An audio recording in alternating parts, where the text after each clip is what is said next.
car.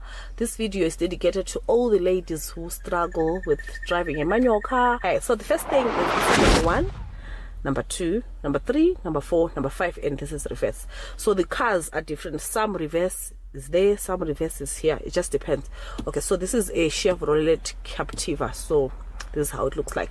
This diagram should be in your mind. You must be able to change these gears even if there's a curtain here. Okay, so let's go. Oh, I'm going to demonstrate how to put them gears.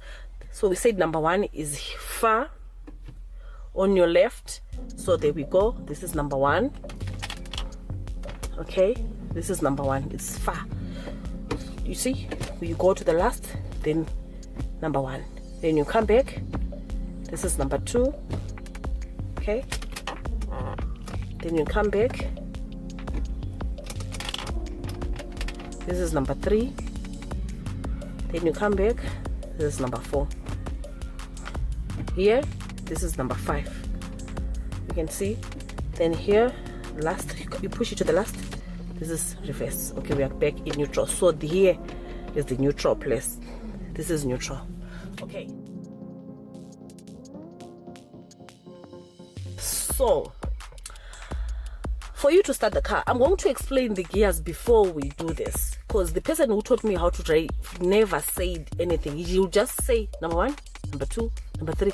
Then I would wonder, why do I have to change the gears? Okay, so I'm going to explain to you. Number 1, this is the starting gear. This is a heavy gear that has got power to make your car start to make your car to start moving. I'm thinking in my language and translating to English, so it's difficult. Okay, so number 1 is a powerful gear. It's the gear that makes your car to start moving in a mandalay gear.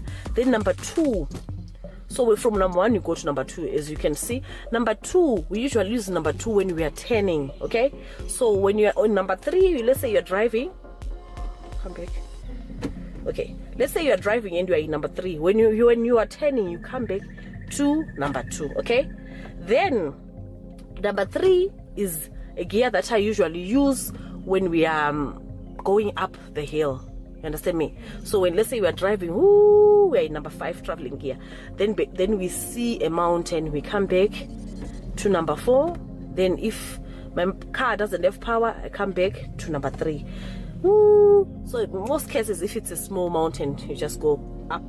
But if the mountain is very, very high, sometimes you come back to number 2. You have to come back to number 2 so that your car gains more power. If your car, then that will be a very big mountain. Then you have to come back to number 1. I think I've explained this. So number 1 and number 2, they are the gears that makes your car to move.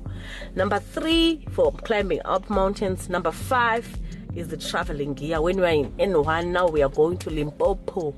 We've changed all the gears. With number 5 is the traveling gear, the one that makes you go up to 220. Okay, so I'm going to do a demonstration and show you how to start a car. Okay, so this is A, accelerator, B, brake, C, clutch. So you can see this is A, B, C. A, B, C, accelerator, brake, and clutch. So you don't do A, B, C. No, it's coming from the side, from your right side. A, B, and C. So the accelerator is the one that gives speed to the car. Vroom, vroom. This is a brake and this is a clutch.